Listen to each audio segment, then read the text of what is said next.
경기 그 이상의 이야기. KR 포트볼 362 한국 축구의 모든 순간을 전합니다. 연말로 접어든 이번 시즌입니다. 김민재의 분데스리가 시즌은 분명 정리와 평가가 동시에 이뤄지는 흐름입니다. 오늘 영상에서는 바이에른 뮌헨 대승 속에서 드러난 김민재의 수비 전술 포인트를 깔끔하게 정리해 드리겠습니다. 다들 아시겠지만 시즌 중후반으로 갈수록 팀의 방향성과 선수의 역할은 더 또렷해집니다. 최근 분데스리가 일정도 빠르게 소화되고 있고 상위권 경쟁은 더 치열해졌습니다. 이런 시점에서 바이에른 뮌헨의 대승은 단순한 승점 3점 이상의 의미를 갖습니다. 그리고 그 중심에 김민재가 있다는 점이 오늘 이야기의 출발점입니다. 보시면 이번 경기는 공격보다 수비 구조가 먼저 눈에 들어옵니다. 실점 관리, 라인 컨트롤, 그리고 수비 간 간격이 시즌 초반과는 확실히 달라졌습니다. 네, 김민재의 최근 근황을 먼저 짚어보겠습니다. 최근 몇 경기에서 김민재는 풀타임 출전 비중이 안정적으로 유지되고 있습니다. 체력 관리 측면에서도 큰 무리 없이 로테이션이 이뤄지는 모습입니다. 구단 공식 인터뷰에서도 수비 조직력에 대한 언급이 반복해서 나왔고 수비진의 커뮤니케이션이 좋아졌다는 평가가 나옵니다. 이는 개인 퍼포먼스뿐 아니라 팀 전술 안에서의 신뢰가 커졌다는 신호로 볼 수 있습니다. 보시면 도르트문트전을 앞둔 분위기도 이전과 달랐습니다. 훈련 장면 공개 영상에서 김민재는 수비 라인의 중심에서 동료들에게 지속적으로 위치를 지시하는 모습이 포착됐습니다. 이런 장면은 경기 전 준비 단계에서 매우 중요합니다. 수비 전술은 경기 중 즉흥적으로 완성되는 것이 아니라 사전에 반복된 합의와 약속 위에서 작동하기 때문입니다. 경기 당일로 넘어가 보겠습니다. 바이에른 뮌헨은 초반부터 높은 라인을 유지했지만 무리한 전진은 자제했습니다. 김민재는 중앙에서 상대 침투를 1차로 차단하는 역할에 집중했습니다. 공중볼 경합에서의 안정감은 여전했고 전반 중반에는 상대의 결정적인 전진 패스를 미리 읽어내며 흐름을 끊는 장면도 나왔습니다. 기록을 보면 태클 성공, 인터셉트 수치가 평균 이상을 기록했습니다. 이런 수치는 눈에 띄는 공격 포인트가 없어도 경기 영향력을 설명해줍니다. 다들 아시겠지만 대승 경기에서는 수비가 잘 보이지 않는 경우도 많습니다. 하지만 이번 경기는 다릅니다. 공격이 살아난 배경에는 실점 위기를 최소화한 수비 안정이 깔려 있습니다. 특히 전반 막판 상대의 압박이 강해졌을 때 김민재가 라인을 내리며 템포를 조절한 장면은 경기 흐름을 유지하는 데 중요한 역할을 했습니다. 이런 선택은 경험과 판단력이 없으면 나오기 어렵습니다. 정리하면 김민재의 시즌 흐름은 단순히 잘하고 있다는 표현보다 역할이 명확해졌다는 쪽에 가깝습니다. 시즌 초반에는 적응과 조율의 시간이 필요했다면 지금은 전술의 중심축으로 기능하고 있습니다. 감독의 공식 발언에서도 수비 조직의 안정에 대한 언급이 반복되고 있고 이는 다음 일정에서도 변화없는 기용 가능성을 시사합니다. 보시면 앞으로의 일정도 쉽지 않습니다. 상위권 팀들과의 연속 경기, 그리고 컵대회 일정이 겹쳐 있습니다. 이런 상황에서는 수비 핵심 자원의 안정성이 더욱 중요해집니다. 김민재의 출전 관리와 전술적 활용은 시즌 막판 성적과 직결될 수밖에 없습니다. 그래서 이번 대승은 단순한 한 경기 결과가 아니라 남은 시즌을 가늠하게 하는 중요한 지표로 볼 수 있습니다. 이제 다음 파트에서는 경기 안에서 실제로 어떤 장면들이 전술 변화를 보여줬는지, 그리고 현지 반응과 팀 내부 평가를 중심으로 더 구체적으로 살펴보겠습니다. 경기의 흐름을 조금 더 구체적으로 살펴보겠습니다. 이번 바이에른 뮌헨과 도르트문트의 맞대결은 초반부터 속도감이 있었습니다.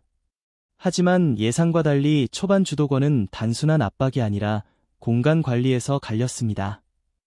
바이에른 뮌헨은 전방 압박을 시도하면서도 수비 라인을 무리하게 끌어올리지 않았습니다. 이 지점에서 김민재의 역할이 분명해집니다. 보시면 김민재는 센터백 라인에서 가장 먼저 위치를 잡고 동료 수비수들의 간격을 조정하는 데 집중했습니다. 전반 10분 전후를 보면 도르트문트가 측면 전개를 시도하는 장면이 여러 차례 나옵니다.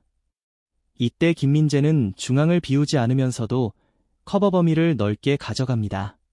직접 태클에 나서기보다는 상대의 선택지를 줄이는 방식입니다. 이런 플레이는 수치로는 잘 드러나지 않지만 실점 위험을 낮추는데 매우 중요합니다. 실제로 도르트문트의 전반 슈팅 시도는 대부분 박스외에서 이뤄졌고 결정적인 찬스로 이어지지 못했습니다. 네, 전반 중반으로 넘어가면서 바이에른 뮌헨의 공격이 살아나기 시작합니다. 선제골이 터진 이후에도 수비 집중력은 떨어지지 않았습니다. 김민재는 득점 이후에도 라인을 정리하며 경기 템포를 차분하게 유지합니다. 다들 아시겠지만 대승 경기에서 흔히 나오는 문제는 방심입니다. 하지만 이번 경기에서는 그런 장면이 거의 보이지 않았습니다. 이는 수비진 전체의 약속이 잘 지켜졌다는 의미입니다. 후반 초반 장면도 중요합니다. 도르트문트는 전술 변화를 가져가며 중앙 침투를 늘렸습니다. 이때 김민재는 한 발 더 앞서 나가 상대 공격수를 차단하거나 동료에게 커버를 요청하는 모습을 반복합니다. 현지 중계에서도 김민재의 위치 선정에 대한 언급이 나왔습니다.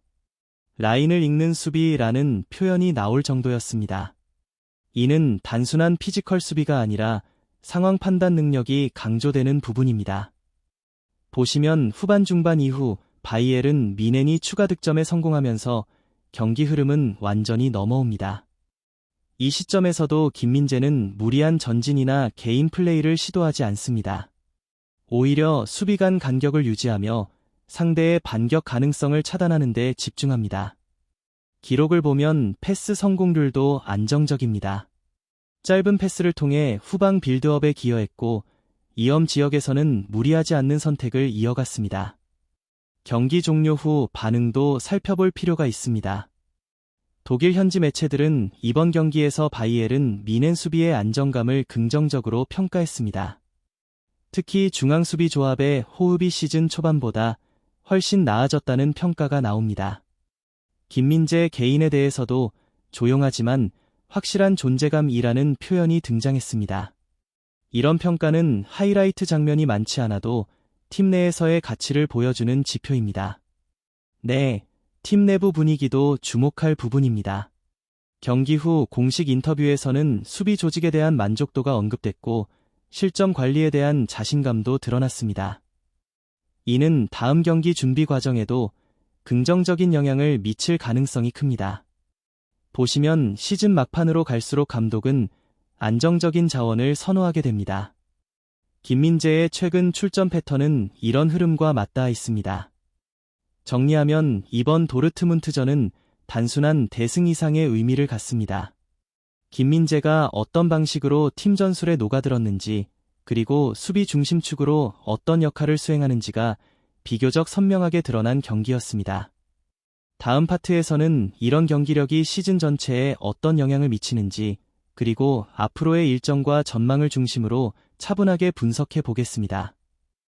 이번 경기에서 확인된 흐름을 시즌 전체로 넓혀서 보겠습니다. 김민재의 현재 위치는 단순히 한 경기 잘한 수비수가 아니라 바이에른 뮌헨 수비 전술의 기준점에 가깝습니다. 시즌 초반에는 전술 적응과 파트너십 조율이 주요 과제였다면 지금은 역할이 비교적 명확해졌습니다. 보시면 김민재는 상대팀 성향에 따라 라인을 조절하고 위험 상황에서는 먼저 안정적인 선택을 합니다. 이런 플레이는 시즌 후반부로 갈수록 더욱 중요해집니다. 다들 아시겠지만 분데스리가는 일정 밀도가 높은 리그입니다. 리그 경기뿐 아니라 컵 대회, 그리고 다음 단계 일정까지 고려하면 수비 자원의 피로 관리가 핵심 변수로 떠오릅니다. 이런 상황에서 김민재의 최근 경기력은 감독 입장에서도 계산이 쉬운 카드가 됩니다. 큰 기복 없이 일정한 퍼포먼스를 보여주고 있다는 점이 가장 큰 장점입니다. 기록을 보더라도 실점 관여도가 낮고 경기당 수비 성공 지표는 꾸준히 평균 이상을 유지하고 있습니다. 보시면 팀 전술 측면에서도 변화가 읽힙니다. 바이에른 뮌헨은 최근 몇 경기에서 공격 숫자를 늘리면서도 수비 라인을 안정적으로 유지하는 패턴을 반복하고 있습니다. 이는 수비 중심축에 대한 신뢰가 없으면 시도하기 어렵습니다. 김민재가 중앙에서 라인을 잡아주기 때문에 풀백과 미드필더가 상대적으로 공격 가담에 집중할 수 있는 구조가 만들어지고 있습니다. 이런 전술적 여유는 대승 경기뿐 아니라 접전 상황에서도 중요한 역할을 합니다. 네, 앞으로의 일정도 살펴볼 필요가 있습니다. 상위권 경쟁팀과의 맞대결, 그리고 시즌 막판 순위 싸움이 이어질 가능성이 큽니다. 이런 경기에서는 한 번의 수비 실수가 곧바로 결과로 이어질 수 있습니다. 김민재의 판단력과 위치 선정은 이런 상황에서 더욱 빛을 발할 수 있는 요소입니다. 실제로 최근 경기들에서는 급한 태클보다는 미리 차단하는 움직임이 반복해서 포착되고 있습니다. 정리하면 김민재의 현재 시즌은 화려함보다는 완성도에 가깝습니다. 대승 경기에서 크게 드러나지 않을 수도 있지만 팀 전체 밸런스를 지탱하는 역할을 하고 있습니다. 이런 흐름이 유지된다면 시즌 후반에도 큰 변화 없이 주전 경쟁에서 우위를 이어갈 가능성이 높습니다. 물론 축구는 항상 변수의 스포츠입니다. 하지만 지금까지의 근황과 경기 내용을 종합해보면 김민재의 시즌 방향성은 비교적 안정적으로 보입니다. 보시면 팬들의 시선도 점점 달라지고 있습니다. 단순한 개인 평가를 넘어 팀 수비의 핵심으로 인식되는 분위기입니다. 이는 경기장 안팎에서의 신뢰로 이어지고 다음 시즌을 향한 전망에도 긍정적인 영향을 줍니다. 앞으로 남은 경기에서 김민재가 어떤 장면으로 시즌을 마무리할지 지켜보는 것도 충분히 의미 있는 관전 포인트가 될 것 같습니다. 영상이 도움이 되셨다면 좋아요와 구독, 그리고 여러분의 생각을 댓글로 남겨주세요. 김민재의 시즌 흐름에 대한 의견이나 앞으로 기대하는 포인트도 함께 나눠주시면 좋겠습니다. KR 포트볼 360과 함께 한국 축구의 모든 순간을 계속 지켜봐 주세요.